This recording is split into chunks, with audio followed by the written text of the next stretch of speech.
Hi, everyone. We are embarking now on an exploration of the colonial period in our Intro to Africa class. And I want to begin this sort of preliminarily with a discussion of the long trajectory of interaction between Europe and Africa. Some of this is covering some of the same territory we've talked about already. But moving on and talking about European motivations and also giving some definition to the kinds of involvement that Europe had in Africa and in truth in other parts of the world, in the Middle East, in parts of Asia, that not every place that Europe became heavily involved in the colonial period was treated the same way administratively. Not every place was as valuable as every other place. In other words, they of course, operated with the most interest and the most heavy-handedness. That was the tendency, anyway, in places that were particularly valuable for them, and treated with a much lighter touch places that they didn't consider terribly valuable. So we have to talk about that. Now, the world changed pretty dramatically starting in the 18th century. And the Europeans were the ones who pushed this change and really benefited from it the most. There was a move away from, and to some extent we can trace the antecedents of this back into the 15th and 16th centuries even, but it becomes sort of fully realized in the 18th and especially the 19th century. There was a move away from land-based empires like the last sort of relic of the old land-based empire system, the Ottoman Empire, whose heyday was really in the 17th century, and underwent a long, slow decline thereafter. The European-based empires that emerged in the 18th and especially the 19th centuries were much more about controlling the seas and controlling the trade routes as a result of that, controlling the flow of goods from one part of the world to other parts of the world, and especially with everything kind of coming back to Europe. And so control of the seas was important, really of paramount importance. Yes, Napoleon conquered a vast land empire in the early 19th century, much of continental Europe. But the far more important battle in the long run went on the seas, where the British managed to best the French, and ultimately, Napoleon was defeated by an alliance of different emerging European nations. And so, in the long term, the British benefited most from that by having maintained their stranglehold on sea lanes. Now, that doesn't mean the French were not powerful as well on the sea. They did remain so even after Napoleon's defeat, but the British really kind of cornered the market on the control of the seas. And we can go back to the 17th century with the Dutch East India Company, which we've already talked about, and see the beginnings of this tie between national interest and the globalized market controlled by merchants and producers in these European nations. And that's really what control of the seas is about. The main trade routes no longer went through the old traditional channels that would be from the east through the Persian Gulf or through the Red Sea up to Baghdad and Beirut or up to Cairo and then through the Mediterranean. Nor did they continue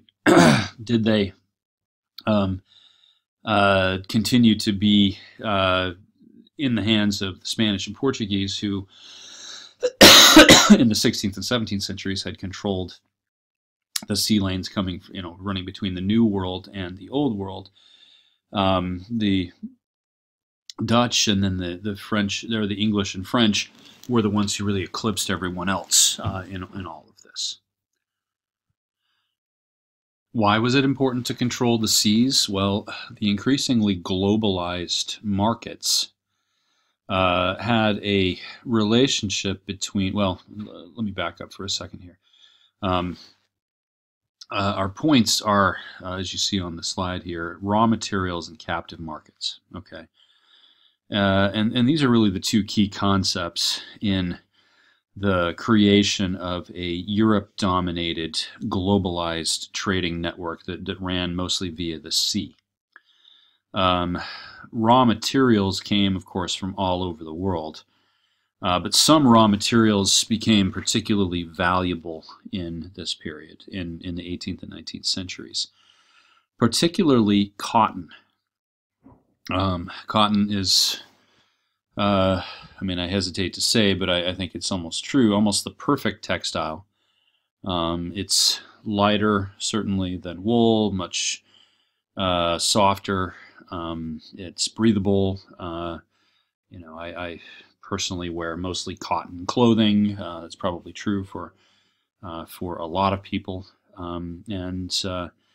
You know, the market in cotton textiles was particularly important in the 19th century with the development of the Industrial Revolution, where no longer did individual merchants have to do the spinning and weaving and all of these tasks, or rather individual craftsmen, or even, you know, via the putting out system, as it happened in the early modern period. Steam engine run looms and other equipment, initially by the steam engine, later, of course, by electricity, were the things that enabled the mass production of cotton into usable cloth. And not just cotton, I mean wool and other things certainly as well. And so these European factories in places like Manchester and Birmingham and Hull, those are all British, of course, but really the Industrial Revolution began in Britain, and Britain remained its key location for some time. They could produce a tremendous amount of cloth and other finished products in a relatively short amount of time. And so the demand of these factories for raw materials, because of course if you don't have the raw materials, you can't make the stuff in the factories, and people are out of work and so forth and so on. So you have to be able to bring in a steady flow of the raw materials. Well, of course, cotton doesn't grow well in the British Isles, if at all, truthfully. I've been to Britain many, many times. I'm actually filming this while I'm in Britain at a conference. I have never seen a cotton plant in Britain, but it does grow extremely well in other parts of the world, particularly places like India and Egypt and the southern United States. And so control of the seas was largely, or in large part anyway, about bringing these raw materials like cotton to Europe, where they could be turned into finished products in the factories of the Industrial Revolution. Now, of course, if they turn out vast amounts of textiles and other finished products, they have to be able to sell them, right? And even though the population of Europe was growing at a fairly quick rate in this period, there were much greater opportunities for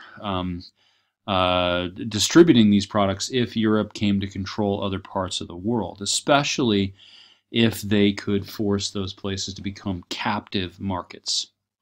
Now, if you're unfamiliar with this term, I can almost guarantee that all of you listening to this or watching this have experienced a captive market at one time in your life. If you have gone to an airport, for instance, or to a movie theater, for that matter, and you want to buy something, you will notice that the prices are elevated to a level that you would never have to pay outside of that. Well, why is that the case? It's because you don't have other options, right? If you want to buy popcorn or soda or candy or something like that at a movie theater, you have one choice, and they can essentially charge you whatever they want to charge you, because if you leave and go out of that theater, then you have, I suppose, forfeited your ticket, right? And that's why we pay $6 for or for a soda that we have drunk by the time the movie starts, because the previews are so long, right?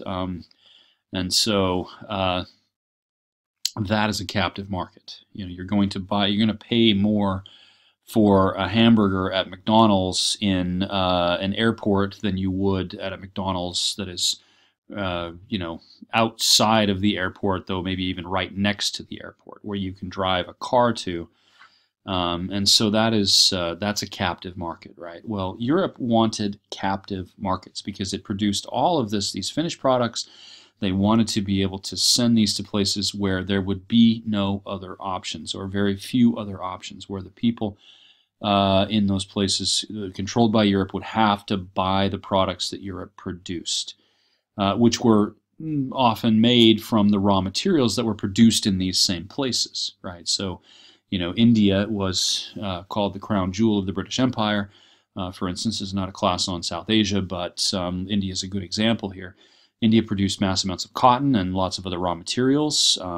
These raw materials were taken via ships, initially wind-powered ships and eventually steamships, to England, to Britain, transformed into finished products in the factories in Manchester and Birmingham, and then put back on ships and sent back to India, where the British merchants there would charge artificially high prices because Britain, because they controlled India, it was a colony, they were able to manipulate the price structures such that they could get more probably than the goods would be actually worth if there was a free market, right? There were a couple of other goals to this that were certainly part of the rhetoric. I'd say they dominated the rhetoric, in fact. Whether these goals were indeed important compared to the economic concerns of colonialism, I'm not sure that I would be confident in saying that. But there was a real sense in Europe, and this is evoked in the poetry of the day, in religious writings and things like sermons. This is evoked in political discourse, certainly speeches made before Parliament or whatever. This is evoked in newspaper articles from the period, that Europeans had come to civilization. That is, they had advanced to a point that the rest of the world had not reached, and that the rest of the world actually needed to be encouraged, helped along by Europeans to reach that spot. Now, the Europeans did conceive of themselves as the most advanced and most developed part of the world, but they also sort of set up a hierarchy of development where some countries had not yet reached civilization, but they were getting closer. And some countries were still back in what the Europeans tended to call a savage state, or a state of nature, almost. And that idea of the state of nature actually resonates all through the political and philosophical writings of the 17th, 18th, and even into the 19th centuries. And of those states, so to speak, Africa was, of course, considered to be the most savage of all places on earth, except maybe, by comparison to the Native Americans or to the Aboriginal inhabitants of Australia or someplace like that. So the white man's burden, to use Rudyard Kipling's phrase from a poem that he wrote in the 1890s, that it was the responsibility of the Europeans. It was their burden, a weight that was upon them, incumbent upon them. There's verse in the Bible that says something like, unto whom much is given, much is required, right? And the Europeans felt that, they had been blessed by God and by their own ingenuity to the point where they were given a great deal. They were given civilization, and they had a responsibility or they were required, as it were, by God and by the dictates of civilization to help the rest of the world along. Now, these portraits are, these notions of the white man's burden are tremendously racist, obviously, by modern standards, totally condescending. Kipling treats Africans, or this kind of image he has of Africans, as little children, right? Who, or another phrase from that poem, half devil and half child, right? So they are both wicked and immature, in other words, and we've got to help them along with our superior advancement. Now, there is also in this period what might be referred to, and has been referred to by historians, as the struggle for mastery, right? From the late 18th century, it's often seen the terminus ante quem, the period of beginning of this struggle is 1789 with the French Revolution, which leads to a kind of competition for advancing politically and economically through the Napoleonic era, and all the way up really to the First World War. That these European nations, which are emerging in this period, were competing with each other for control of the rest of the world, right? That this was a titanic struggle between all of the most powerful peoples, all the most powerful nations on Earth, and this would continue through. This is one of the defining features of the 19th century. Now, much of that period does not see outright warfare between the Napoleonic Wars, which ended in 1815, and the First World War, which begins in 1914. There were a few wars, but they tended to be small and rather limited affairs, often playing out over the course of only a few days or a few weeks, like the Franco-Prussian War in 1871, which saw the Prussians, who were really starting to control the Germanic peoples, leading to the permanent formation of the nation of Germany, marching into Paris within 6 weeks of the outbreak of fighting, right? So these were limited engagements. And this was part of the culture of the time, that young people, especially the elites, nobles and others who went to good schools, were trained in the martial arts, as it were, not the Asian martial arts, but rather in military things, trained to have honor and to fight and to command, that all of this was part of the European culture. And, it was, I suppose, a natural follow from that these European countries, as they were struggling for mastery with each other, would end up fighting on turf that was not Europe, right? That they would compete for the control of the rest of the world, right? So a big part of the struggle for mastery, and let me give proper attribution here. The Oxford historian H.A.P. Taylor is the one who coined that phrase, the struggle for mastery. Much of this played out in the snatching up of territories outside of Europe, and Africa was a kind of final act of that snatching up, as we'll see in a few minutes here. All right, seeing as this is not a class on European history, I think that I want to leave it there. Feel free to bring up any questions you have on the discussion board about this, but I do want to talk about another aspect of colonialism that I think is helpful, and this is not original to me. One of my teachers laid it out this way, and I thought it was quite helpful. The Europeans did not treat every place that they came to control in the colonial period on the same terms. Some places, obviously, as I said earlier, were much more valuable than others, and so they would put a great deal more effort into forming governmental structures and other things that would allow them to control these places. So there is what we might call the colonial spectrum, from least invasive to most invasive, then.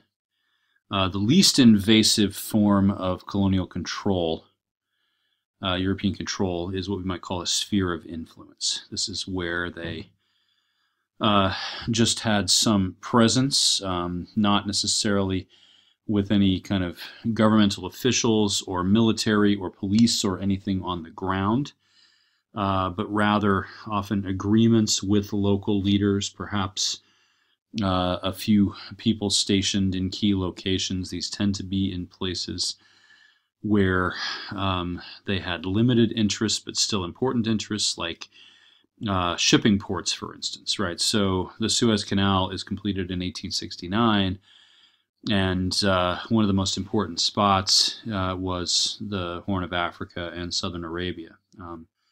And so the British, for instance, established a sphere of influence in Aden, what is now Yemen here, or close to what is now Yemen, I suppose, because they, of course, needed to control that port. Now, this didn't take a lot of colonial officials or anything like that to do. It just took some agreements with local people, probably some kickbacks to them, and possibly a few people administering the port on the ground there.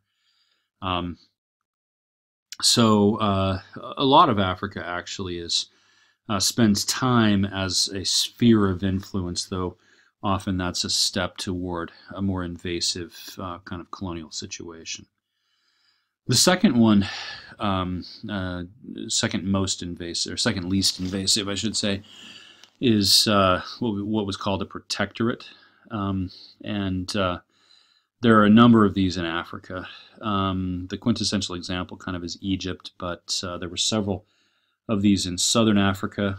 I mentioned some last time in talking about the aftermath of the Umfekane and the Voortrekkers in South Africa.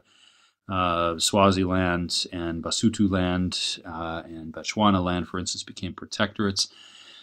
This is where the Europeans allowed for there to be local leaders, that they didn't replace the government of the land that became a protectorate, but they had advisors. European advisors would come in and really act as, in many cases, the power behind the throne. The King of Egypt, for instance, was manipulated through much of the 19th century, at least the second half of the 19th century, by British officials who would demand things that were favorable to British economic interests. In the case of Egypt, this meant favorable terms for the procuring of cotton, because Egyptian cotton is of a superior quality, even if it doesn't grow as much as India does, right? There may be, at times in a protectorate, soldiers from the metropole, that is from the European country. Metropole is a term that you should know here. It just means, technically it means mother land, mother country, but in the colonial situation that refers to the European power that controls the colonial empire, right? So Britain and France are metropoles too. And Portugal, actually, to some extent, and for a time Germany, were all metropoles for these African places. The second most invasive, and perhaps the kind of quintessential example of a colonial situation, is what's simply called a colony, right? This is where even if there are native officials who remain in place, exercising power on a local level, that the overall government, the kind of macro government and economy, is run by officials from the metropole. And often there is an army presence from the metropole, as well as a police force as well in a colony. And the greatest example of a colony, obviously, is India. But in Africa, there were lots of colonies. The Cape and Natal, as we talked about, were colonies of Britain, as was Kenya, for instance, and eventually Rhodesia.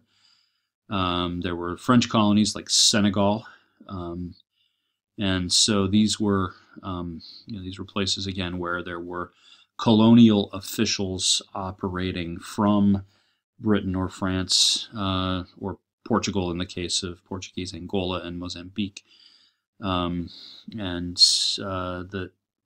they really controlled the power on the highest level. Now, the most invasive, and there are only a few examples of this, really one major example, is annexation. This is where the metropole fully takes the territory and incorporates it into the metropole itself, meaning it makes it a part of the European nation. So this is what, of course, the United States did with Alaska, for instance, in the 19th century. It was annexed, essentially, or purchased from Russia, right? The only really good example of annexed territory, I think, is Algeria. Algeria was considered by the French to be part of France, and lots of another thing that we should mention here is in colonies there tend to be a lot of European settlers who move to the colony because they can get land on the cheap, control massive amounts of land, and work in the production of raw materials using very cheap labor from the indigenous peoples, and thus come to great wealth, right? Or serve as government officials, serve in the police force. It was almost a rite of passage for many young British men, for instance, to spend some time in India or Burma or somewhere in Africa, working in the police force there. So George Orwell, for instance, right, spent time in Burma, and it was a formative experience for him, also somewhat of a scarring experience. In annexed territory, it simply becomes part of the country, right? So there were tens of thousands of French settlers who moved to Algeria, carved out land for themselves, really by taking it from the natives. The settlers from the metropole were treated much better than the natives were, even if the natives were technically part of France too, right? So that led to some tension there. So hopefully that's clear. All four of these points on the spectrum certainly were in existence in Africa, in the late 19th and early 20th centuries. Africa was rather late to the colonial game. It was in some ways the last territory on Earth that the Europeans tried to exert major control over. They had colonized the Spanish, Portuguese, and British and French had colonized the Americas in the 16th and 17th centuries, and had gotten involved in the Middle East and further afield into other parts of Asia, into Australia, in the 18th and 19th centuries. But Africa really was only colonized apart from South Africa, which of course was a British colony from the beginning of the 19th century. Most of Africa was only colonized in the last 2 decades of the 19th century and the first couple of decades of the 20th century. Colonialism lasted a much shorter time also in Africa than it did in other parts of the world, especially the Americas, right? Which is why one of the reasons the population was not replaced in Africa nearly so much as it was in especially North America. Of course, that's due in large part to disease, the spreading of European diseases there. Earlier incursions by Europeans before the 1880s included trading missions to procure raw materials, but really only remaining in coastal ports. Malaria was one of the main reasons why they didn't penetrate further inland. But the development of the quinine medicine by the 1850s or 60s allowed Europeans to go into parts of Africa they really had not dared to brave before this. So trade was ongoing, but steadily increasing. Coaling stations for and supply stations for ships. Really, only coaling stations only began when steamships came into vogue in the second half of the 19th century. So that's not really a catch-all term here, right?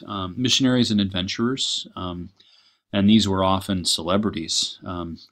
Interestingly, if you look at the top left here, you'll see a postage stamp from the United States, I believe it is, of a scene that took place in the 1870s in the Congo region, where the adventurer Henry Morton Stanley, British-born adventurer, though funded not by the British but by other interests, went looking for the legendary missionary/adventurer David Livingstone, who had been in Africa already for a few decades at this point. And Stanley managed to track him down and then proceed to map out the Congo River basin, making it all the way to the Atlantic Ocean, though nearly dying several times in the process of various diseases and from being attacked by the native peoples there. So there was this, this famous phrase, Dr. Livingstone, I presume, right, was supposedly uttered by Henry Morton Stanley when he found David Livingstone at his place there in Africa. What's interesting about this postage stamp, by the way, is you can see the American flag, which probably has way too many stars for that period of time, to be honest, but that's neither here nor there, I guess. The American flag being carried by an African native who seems to be accompanying Henry Morton Stanley, and this is an interesting choice for a postage stamp. I think that the people who decided to make this probably were somewhat ignorant of the implications of this meeting and of some of the things that Stanley was involved in, like humanitarian terms. They're not good. But it was partially funded by American donors to this cause of mapping out the Congo River Basin, who were in cahoots with the Belgian King Leopold II, who is pictured here to the right of the Stanley Livingstone stamp. This is King Leopold. Leopold, King of Belgium. Belgium wasn't much involved in the struggle for mastery, really. It was a rather marginal nation in Western Europe. But King Leopold had all kinds of ideas about the potential empire that he might gain in Africa. And so he, in cooperation with some American donors, funded this trip of Henry Morton Stanley's to find David Livingstone and to map the Congo. Much of this these operations are spelled out in what I think is an excellent study of this whole situation and of somewhat later events. King Leopold's Ghost by Adam Hochschild, an American journalist/historian who writes, this is a great book. It's one I assign in my upper division African history class, and it's one I would recommend because he really gets into the personalities of some of the people involved, like Leopold and Stanley and others. And these are colorful characters who often are totally oblivious to the human cost of the decisions they were making, though they should have been less oblivious to that, I think, right? There's a great deal of condemnation that we might hand down. And I'll talk more about what happens in the Congo in a bit here. So people like Leopold and British and French and Portuguese were making territorial claims, but really without any kind of systematic process to this. They were simply sort of saying, well, we control that area because we have lots of merchants there, or we've had missionaries in that area, or whatever it is. We have an established kind of economic operation there, extracting or growing coffee, or extracting the minerals, or whatever it is. But no systematic effort applied to these territorial claims. Now, another kind of interesting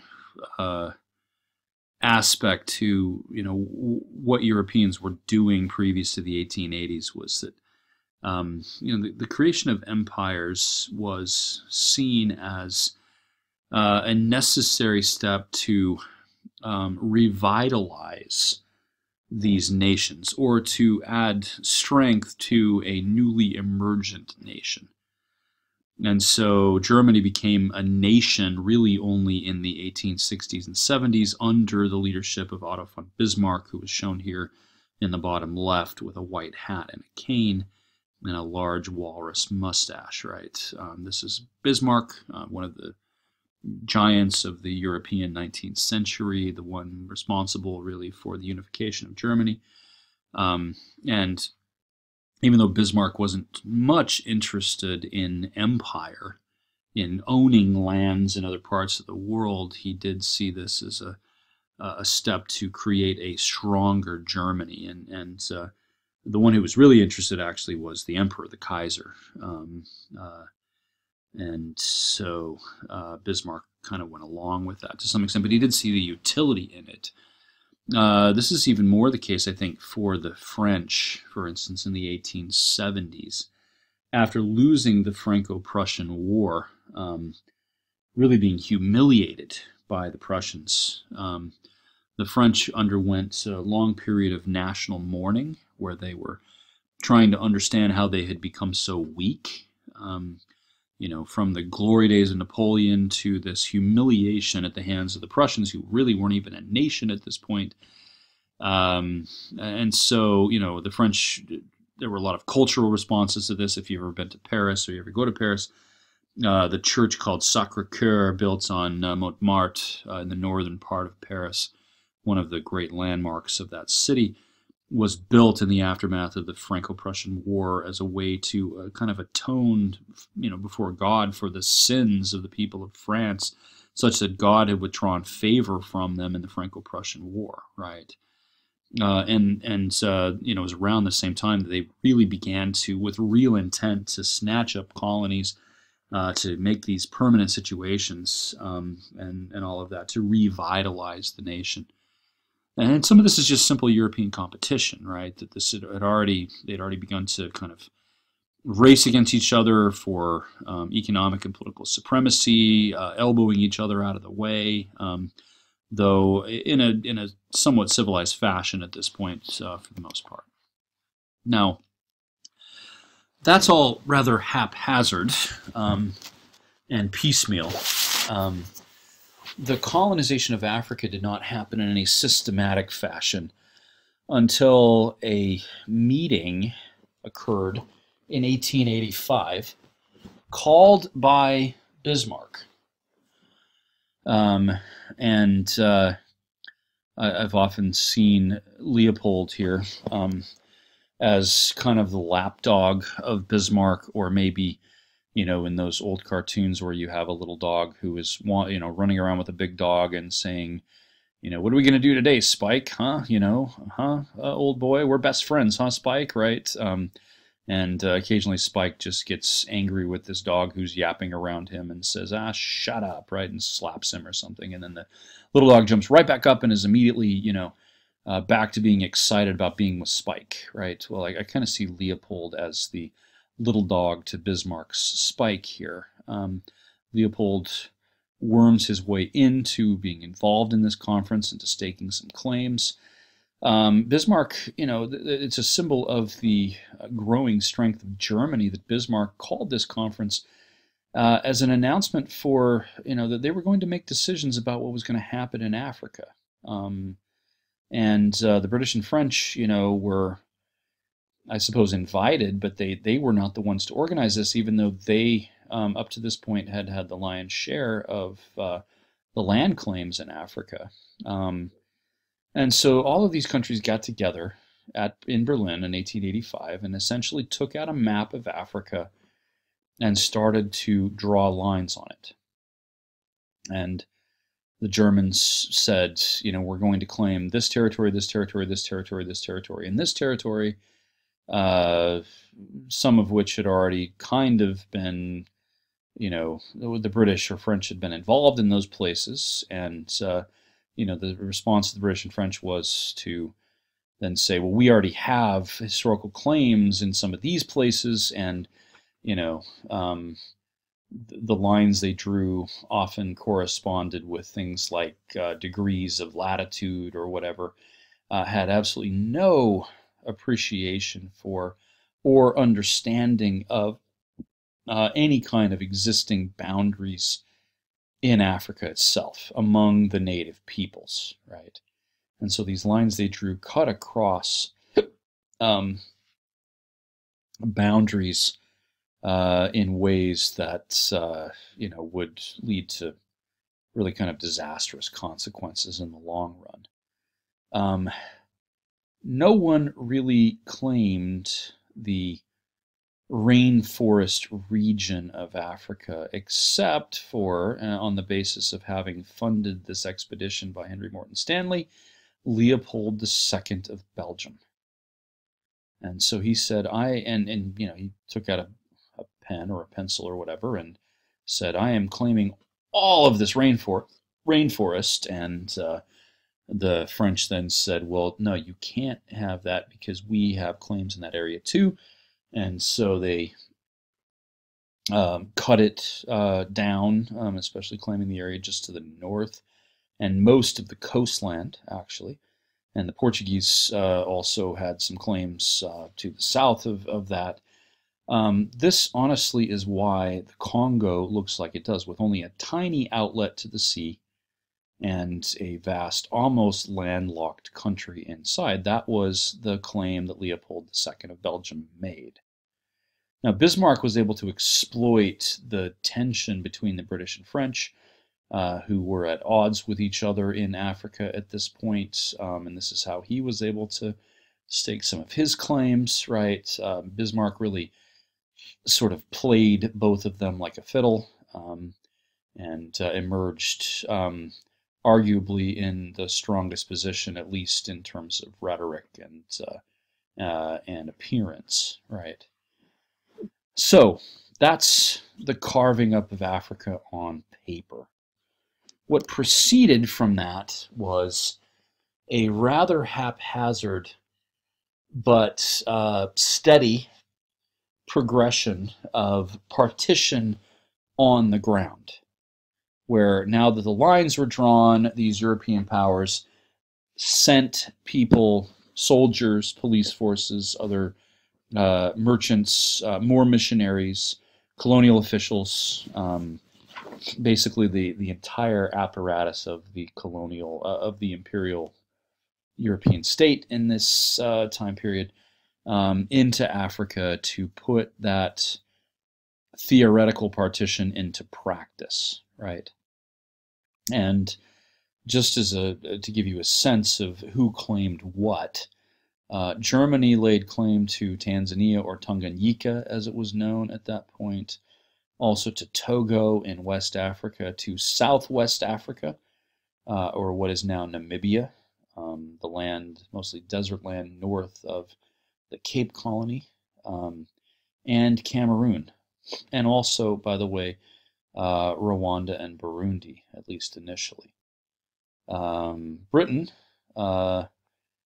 controlled Kenya, and so as a hedge in a way to the German control of Tanzania. Igbo land, which is what is now southeastern Nigeria, Yoruba land, which is now southwestern Nigeria, Benin, Sudan, and of course, the colonies they had already established. And Egypt was still independent at this point, but the British were in the process of establishing a protectorate over these other places they were forming colonies in, right? Sudan again as a hedge for their control of Egypt, to really fend off mostly native potential invaders of Egypt from the south, from traditional Nubia. France claimed Dahomey and Cote d'Ivoire, the Upper Niger, or what is now Mali, as well as Senegal, which was already established as a colony before this time, and Algeria, which they had annexed, and the Congo north of the river, in fact, the north bank of the Congo River along the Atlantic coast. This is why there is a Republic of the Congo as well as a Democratic Republic of Congo. These go back to the partition between France and Belgium. Italy, rather late to the game here, but Italy also, under Garibaldi, had become a nation in the 1860s, and so they wanted to be part of this whole thing.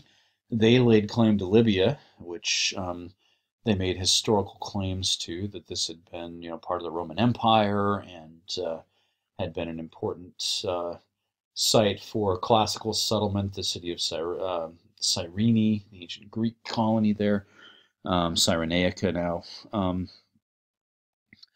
That was going to be Italian territory as well as Ethiopia. And again, the claim here had to do with the fact that Ethiopians were Christians and as the Italians saw it, subject to the Pope who lived in Italy, right? So they tried to lay claim to those. Okay, Leopold got the equatorial rainforest, or the what is now the DRC, the Democratic Republic of Congo.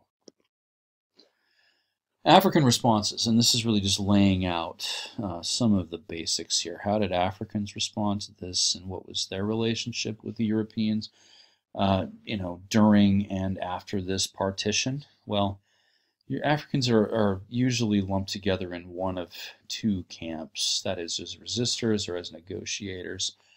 I think it's actually more accurate to see them laying along a spectrum, right? That Africans did what they felt was in their best interests. Rather than capitulating, they worked together with Europeans because Africans legitimately thought that they were the ones doing the manipulating, and in some cases they were, right? And so we need to see the African responses, I think, as more flexible rather than kind of lumping the Africans into one of these two camps, right? There were armed rebellions in a few cases. The most spectacular and successful example was Ethiopia, where the Italians in 1896 took an army in to try to establish their control, and under Emperor Menelik, the Ethiopian army, which had machine guns, had advanced technology, possibly even greater technology than the Italians had at that point in time, defeated them and sort of sent them packing, and Ethiopia remained independent, right? And so there were these acts of rebellion, but I think on a smaller scale, we also have to see acts of rebellion in other ways. As we'll see, the European systems often created these middlemen who became indispensable both to the local native leadership and to the colonial leadership. Middlemen tended to be mostly male figures who spoke both the native languages and the language of the metropoles. They spoke French or English or Portuguese or German, I suppose. And these middlemen form an interesting group in colonial Africa because they controlled communication between the metropole officials, the colonial officials, and the natives. and they could, withhold information, as it were, in ways that would be advantageous to them personally. They could manipulate things, right? If the colonial officials said they wanted X amounts of, cowrie shells or whatever it was in taxes, then perhaps the middleman could then say, well, add a few cowrie shells to that, to the collection of it, and be the one it was personally delivered to, and then they would skim some of that off the top. Now you can see this, and I realize we should have talked at the beginning of this about Things Fall Apart, which is your assigned reading for this point in the class. This is a novel that, and it's maybe the classic novel of African literature, written in the 1950s by Chinua Achebe, who was an Igbo writer from what is now Nigeria, and he tries to give an account both of traditional African society in his native land, in the Igbo-speaking region, in a way that makes it comprehensible to mostly European readers, and even sound idyllic, as it were. Though he also exposes some of the weaknesses of the traditional African society, right? That a strong man like Okonkwo, who really is successful in society, is successful in part because he works hard, but he also is uncompromising in ways that end up hurting people, right, and hurting the society. He only understands force, right? Whereas others, who may initially be outcasts, are the ones who end up profiting from the appearance of initially the British missionaries, and then eventually colonial officials. And so, the paper prompt asks you to think about why things fell apart for Africans, and that's what you have to deal with, right? The first part of the book talks about the traditional society and opens up these weaknesses, these open veins, as it were, the open wounds of Africa, and you can see then in the second part why. In the words of the character Obietica, they have put they have stepped on or cut the ties that bind us together. I can't remember the exact quote, but cut the ties that bind us together, and we have fallen apart. Right? They were clever, he says about the Europeans, in the way they proceeded. We thought they were foolish. We thought they were ridiculous. We thought they didn't understand anything. But actually, they were playing us the whole time. Their strategy was a good one, and now our society has fallen apart because our weaknesses have been exposed by the Europeans, and those weaknesses have led to conflict among ourselves, and we can no longer be united to meet the threat of the Europeans. So think about that. Bring up points from Things Fell Apart in the discussion. Would love to talk more about that with you in the discussions. And I think you can see both, resistance and negotiation, and even rebellion. I mean, Okonkwo tries to rebel at the end, tries to convince everybody else in Umuofia that they need to go and fight, that this is the only solution, that we got to go to war with the white man. Of course, he doesn't understand how powerful the Europeans are, how advanced their technology is. Even though he was already in possession of a gun, this is probably something left over from the slave trade period.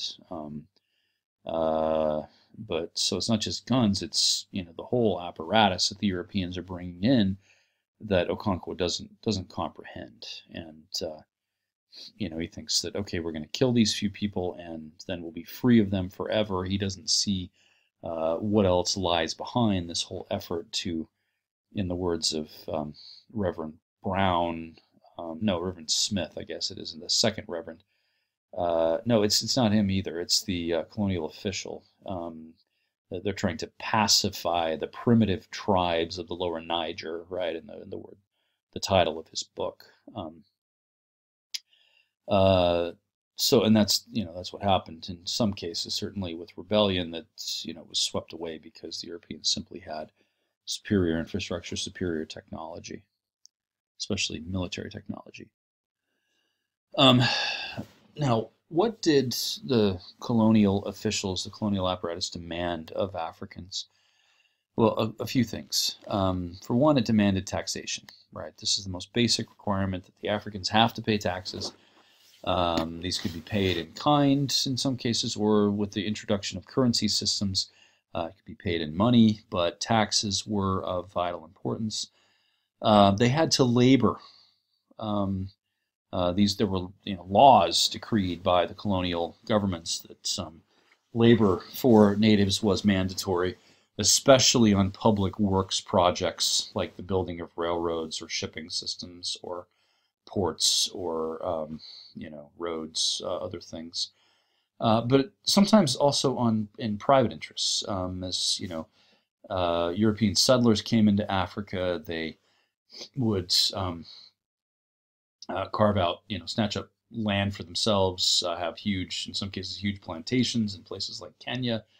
And they would then decree laws stating that Africans needed to give, so many man hours of labor per month or whatever to, the European farmers. But the labor demands were mostly on public works. There were some private demands as well.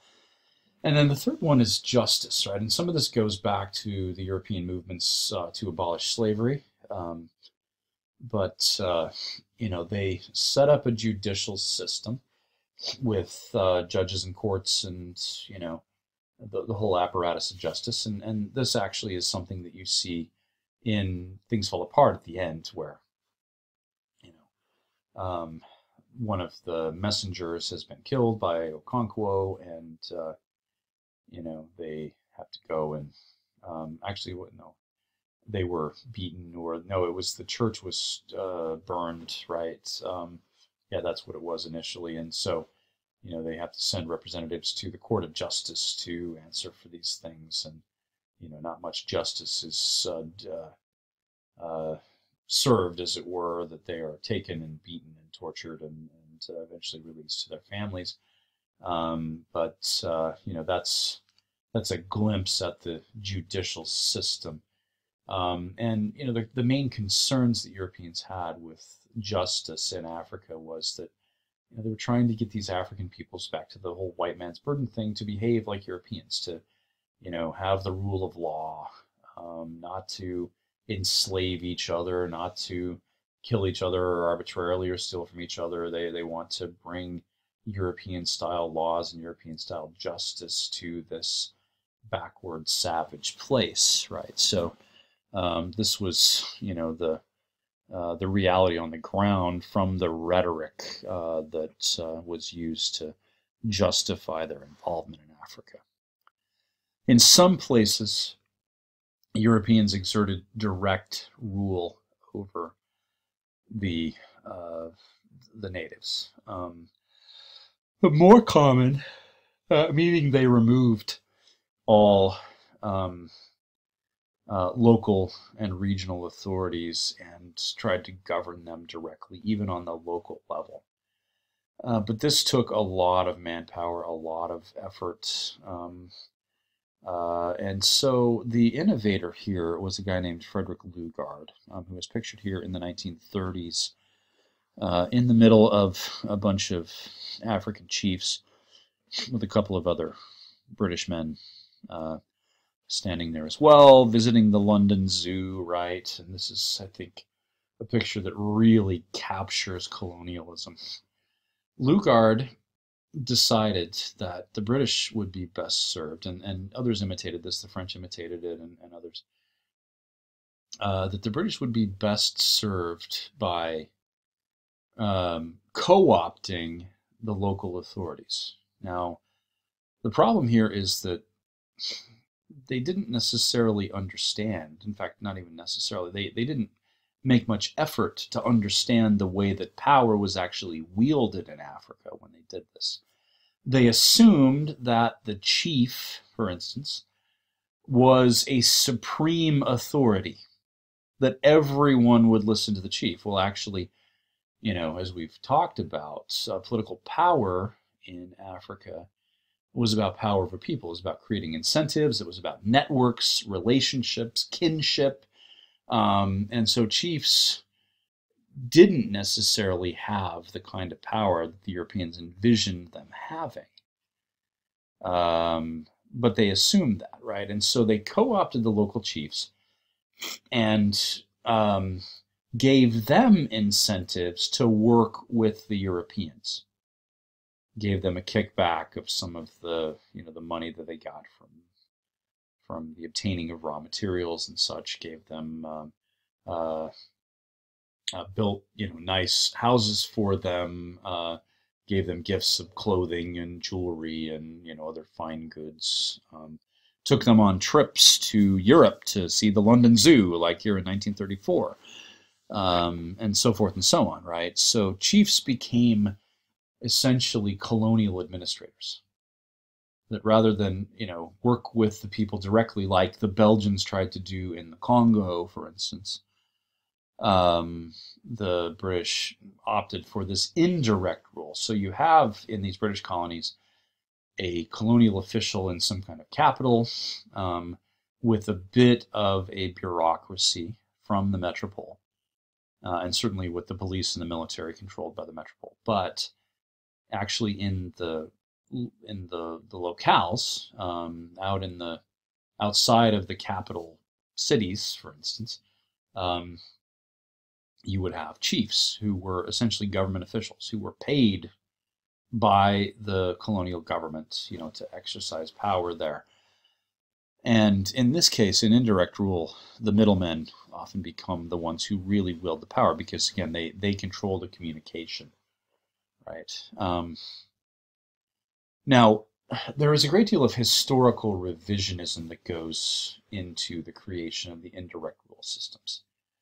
The British and French and Belgians and Germans and others who were, trying to understand, to some extent at least, how things worked in Africa so they could manipulate the chiefs and use this indirect rule, would often assume that these, the chiefs ruled by hereditary succession, that their families had been in power for a long time, that their ethnic group, for instance, was perhaps dominant over other ethnicities in a locale.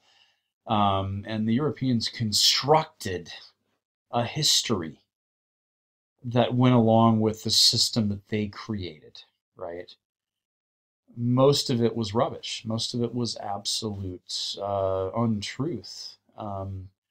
But, because this gave the chiefs power, they often went along with it. Or maybe they, didn't necessarily know the history, or, they weren't listening to their lore keepers or whatever it was, and this justified their power.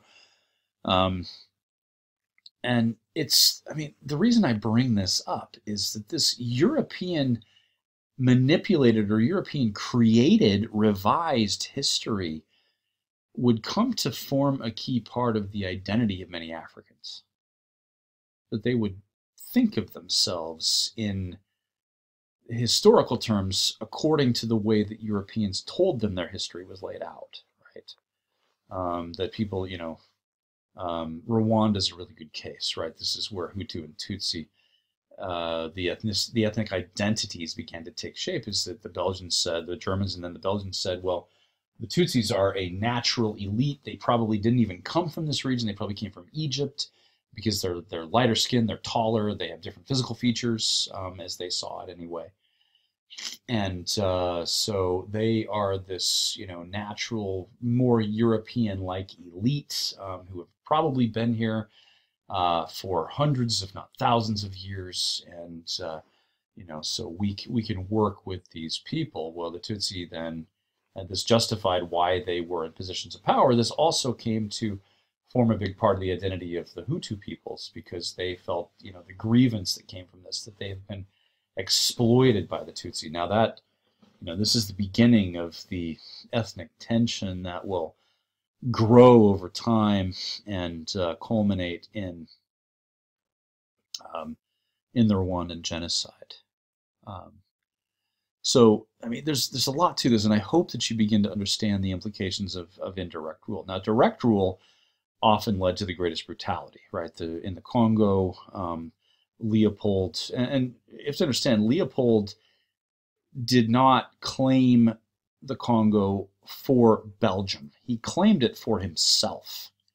He was the administrator. He was the one who ruled this country as a monarch, and the Belgian parliament didn't really exercise any kind of oversight for at least a couple of decades after the Berlin Conference, right?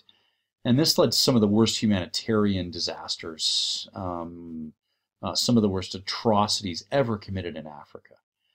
Because Leopold's thought was, the Congo exists to make me money, where it will produce resources, I will extract those. And initially he was interested in ivory and some other things, but quickly it became apparent that the most lucrative resource that the Congo could provide at that point in time was rubber. Wild rubber vines grew everywhere in the rainforest.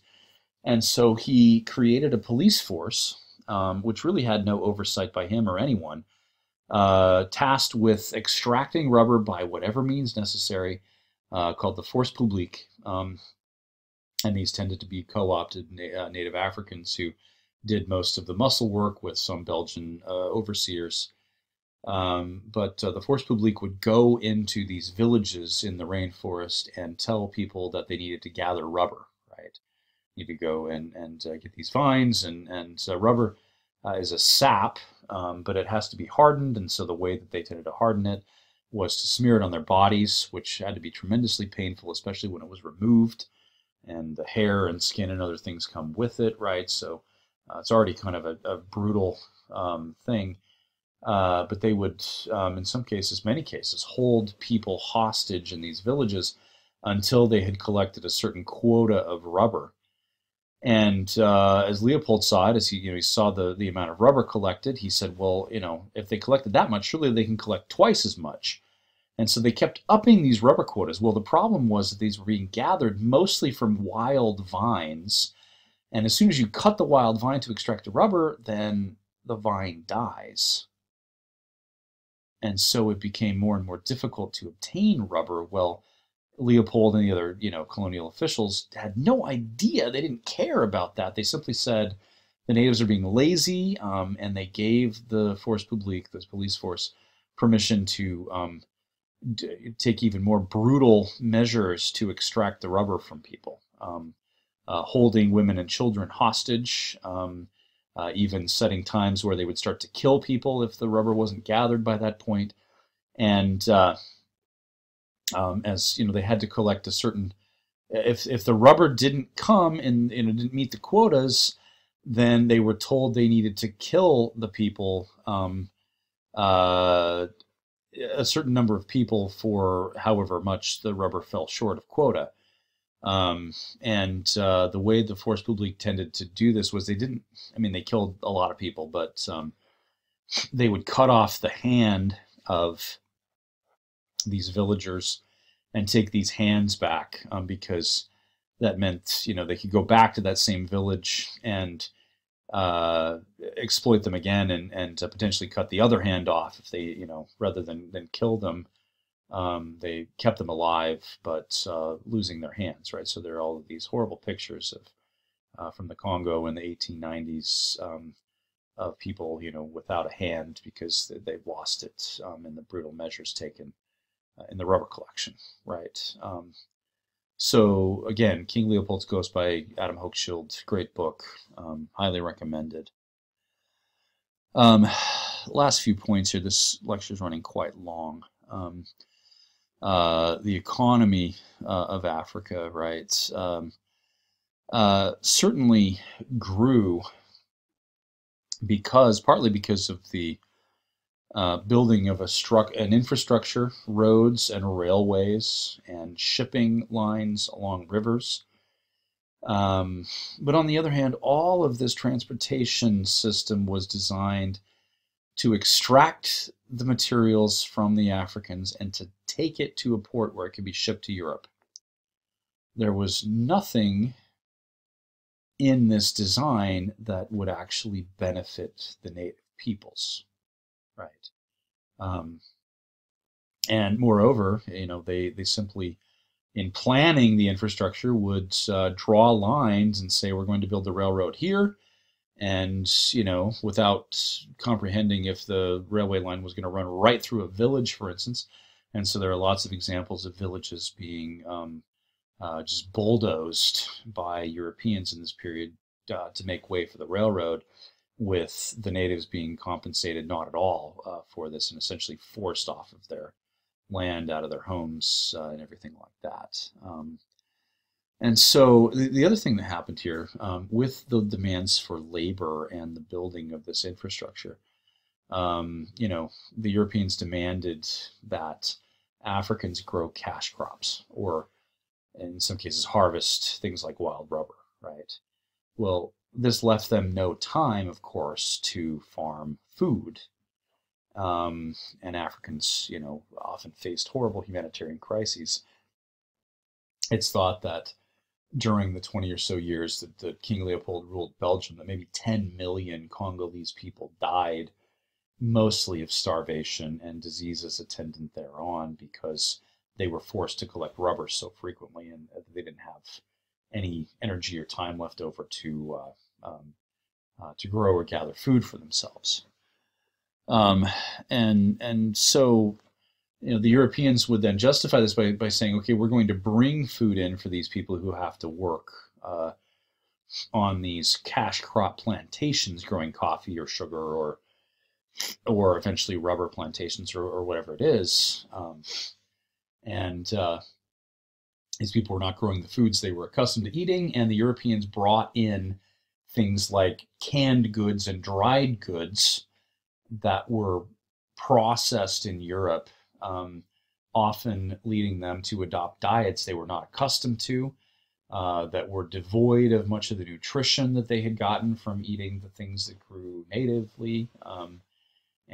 So this led to a lot of disease and other things, right?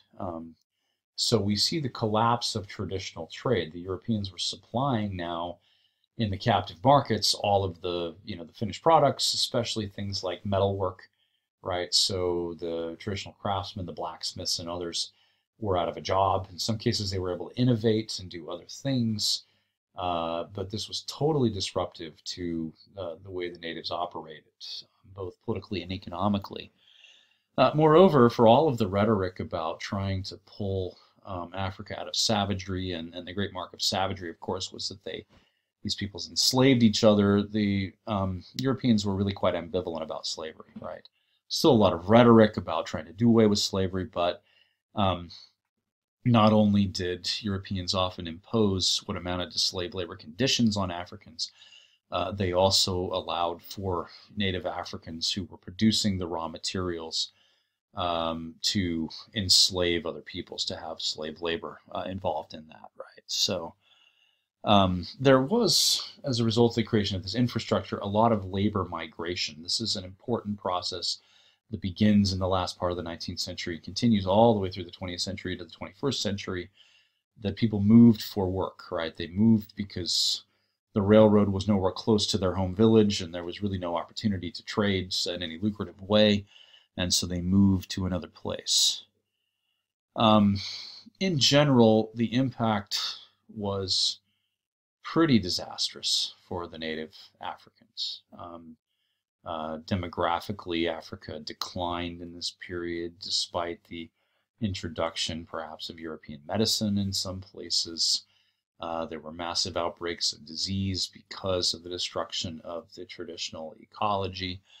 There were famines and other things, and especially in places like the Congo, and places where there was, because the Africans were being forced not a lot of food grown.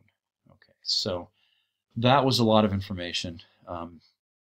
Hopefully it's comprehensible, and I look forward to discussing this with you on the discussion boards. Thanks.